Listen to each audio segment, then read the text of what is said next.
Good morning Odisha. आज हूँ 26 December गुरुवार। तेबे आसंतु आजिर किछि गुरुत्वपूर्ण खबर उपरे नजर पकईबा। हैदराबाद संध्या हॉल निकटरे पुष्पा 2 स्क्रीनिंग बेले होइथिबा दला चकटारे प्राण हराइथिबा 35 वर्षीय महिला परिवार को मिलिबो 2 कोटी टंका। पुष्पा 2 स्क्रीनिंग बेले तेलुगु सुपरस्टार अल्लू अर्जुन संध्या हॉल को आसीथिले। तांको देखिबा पई प्रबल भिड़ हेबारु दला चकटा स्थिति सृष्टि होइतिला। एथिरे जणे 35 वर्षीय महिला प्राण हराइथिबा बेले तांको 8 वर्षर पुआ डिसेम्बर 4 रु आहत होई कोमारे रहिचंती। याको नै विवाद सृष्टि होइतिबा बेले अल्लू अर्जुन को पुलिस गिरफ मध्य करथिला। से गोटिए दिन जेल रे भी रहितिले। तथापि विवाद थमी नथिबारु आज अल्लू अर्जुन को बापा मृत महिला परिवार पई 2 कोटी टंकार आर्थिक क्षतिपूरण घोषणा करचंती। अल्लू अर्जुन को बापा अल्लू अरविंद जणे फिल्म निर्माता। से कहिचंती घोषणा होइतिबा 2 कोटी मध्यरु 1 कोटी टंका तांको पुओ देबे। बाकी 1 कोटी टंका फिल्मर प्रयोजक और निर्देशक प्रदान करिवे। परवर्ती खबर जनवरी शेष सुधा 1 कोटी महिला को सुभद्रा टंका दियाजिबो।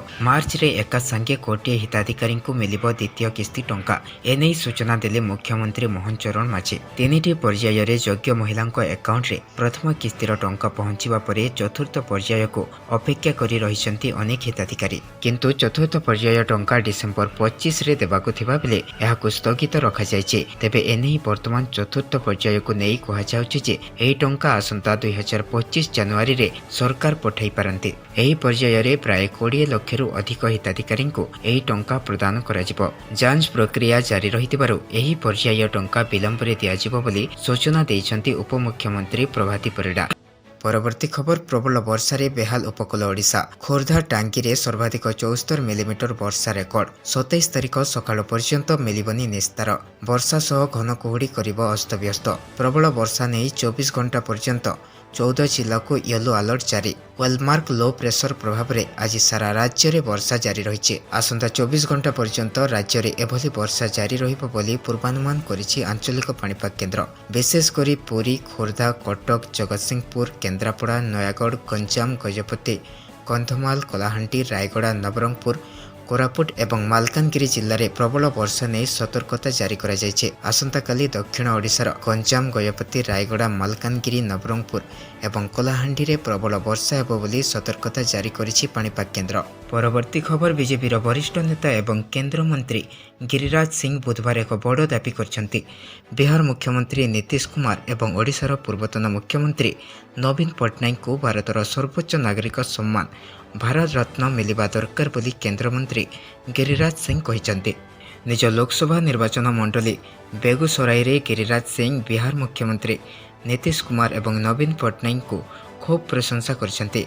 नीतीश कुमार एवं बीजेपीर सहयोगी थिबा बेले नवीन पट्टनायक बीजेडी मध्य एनडीए को समर्थन देइथाय। हेले एबे ओडिशा रे बीजेडी को मात देई बीजेपी सरकार गढ़िछि। गिरिराज सिंह कहिसंती जे नीतीश कुमार को शासन रे बिहार रे रास्ता, स्कूल एवं अन्य भित्तिभूमि सुदृढ़ होइछे। बिहार एक नूतन परिचय पाइछे। नवीन पट्टनायक मध्य ओडिशा को दीर्घ दिन धरी शासन करछंती। तेणु एही दुई नेता को सर्वोच्च सम्मान भारत रत्न दियाजिबा दरकार बोली गिरिराज सिंह दाबी करछंती। परवर्ती खबर मागणा राशन पाउथबा हिताधिकारी को झटका। चाउल सह मिलिबनी गहम। उपभोक्ता को मिलिबनी पीडीएस गहम। राज्य सरकार खाद्य सुरक्षा योजना रे हिताधिकारी को जनवरी मासरु गहम देबे बोली कहितिले। हिताधिकारी को 4 किलो चाउल सह किले गहम देबाको व्यवस्था होइतिला।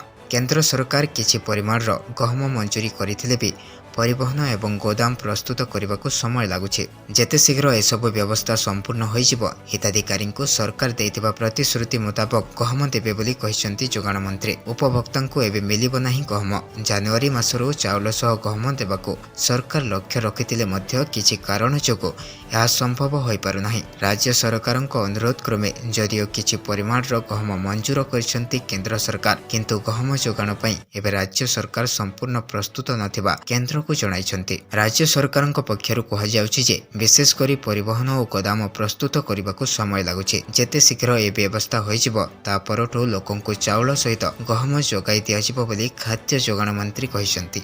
ପରବର୍ତ୍ତୀ ଖବର କାଜାକସ୍ତାନରେ ଯାତ୍ରୀବାହୀ ବିମାନ କ୍ରାସ୍ ହୋଇଥିବା ନେଇ ବୁଧବାର ଖବର ସାମ୍ନାକୁ ଆସିଛି। ବିମାନରେ ପ୍ରାୟ 70 ଯାତ୍ରୀ ଥିଲେ। ଅକ୍ତାଉ ବିମାନ ବନ୍ଦରର ନିକଟରେ ଜରୁରୀ ଅବତରଣ ପୂର୍ବରୁ ବିମାନଟି କ୍ରାସ୍ ହୋଇଛି।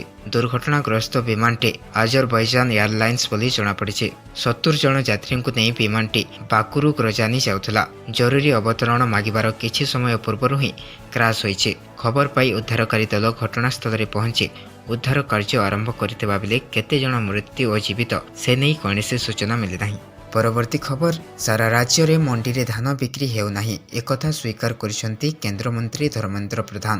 ସମ୍ବଲପୁରରେ ଜିଲ୍ଲାସ୍ତରୀୟ କୃଷି ଯନ୍ତ୍ରପାତି ମେଲା କାର୍ଯ୍ୟକ୍ରମରେ ଯୋଗଦେବା ଅବସରରେ ଏକଥା କହିଛନ୍ତି କେନ୍ଦ୍ରମନ୍ତ୍ରୀ। ସେ କହିଛନ୍ତି ମଣ୍ଡିରେ ଅବ୍ୟବସ୍ଥା ଗତ ସରକାର ଠାରୁ ରହିଆସିଛି। ପୂର୍ବ ସରକାର ସମୟରେ ମଣ୍ଡି ବ୍ୟବସ୍ଥା ସଠିକ ଭାବେ ପରିଚାଳନା କରାଯାଉନଥିଲା। ଏବେ ବି ସେହି ସମସ୍ୟା ଲାଗି ରହିଛି। କେବଳ ଧାନ ଗାଡ଼ି ମଣ୍ଡିକୁ ଛୁଆଁ ହୋଇଯାଉଛି। ଖୁବ୍ ଶୀଘ୍ର ଏ ସମସ୍ୟା ଦୂର ହେବ ବୋଲି କହିଛନ୍ତି ଧର୍ମେନ୍ଦ୍ର ପ୍ରଧାନ। ଏହି ଅବସରରେ କେନ୍ଦ୍ରମନ୍ତ୍ରୀ ରାଜ୍ୟ ସରକାରଙ୍କୁ ପ୍ରଶଂସା କରିଛନ୍ତି। କହିଛନ୍ତି ଲୋକଙ୍କ ଆକାଉଣ୍ଟକୁ ସିଧାସଳଖ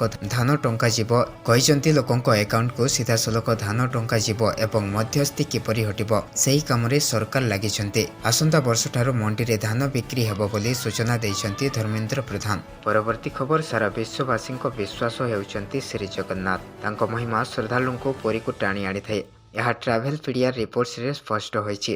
2024 ମସିହାରେ ଚକାନୟନର ଦର୍ଶନ କରିବା ପାଇଁ ଅନେକ ସଂଖ୍ୟକ ପର୍ଯ୍ୟଟକ ଆସିଛନ୍ତି। ଦେଶର ଶ୍ରେଷ୍ଠ ଧାର୍ମିକ ସ୍ଥଳ ଭାବେ ଉଭା ହୋଇଛି ପୁରୀ। ତେବେ କେବଳ ଜଗନ୍ନାଥ ଧାମ ନୁହେଁ ବରଂ ଏହା ତାଲିକାରେ ବାରାଣସୀ ହରିଦ୍ୱାର ମଧ୍ୟ ରହିଛି। ତେବେ 2023 ମସିହାରେ ମଧ୍ୟ ପୁରୀ ଅନନ୍ୟ ସ୍ଥାନ ଅଧିକାର କରିଥିଲା। ଧାର୍ମିକ ସ୍ଥଳ ବୁକିଂରେ 2023 ମସିହାରେ ପୁରୀ ପ୍ରଥମ ସ୍ଥାନ ଅଧିକାର କରିଥିଲା। କିନ୍ତୁ ଚଳିତ ବର୍ଷ ଏହି ସ୍ଥାନରେ ରହିଛି ହାଇଦ୍ରାବାଦ। ଏହା ପଛକୁ ରହିଛି ବାଙ୍ଗାଲୁରୁ, ଦିଲ୍ଲୀ ଏବଂ କୋଲକାତା।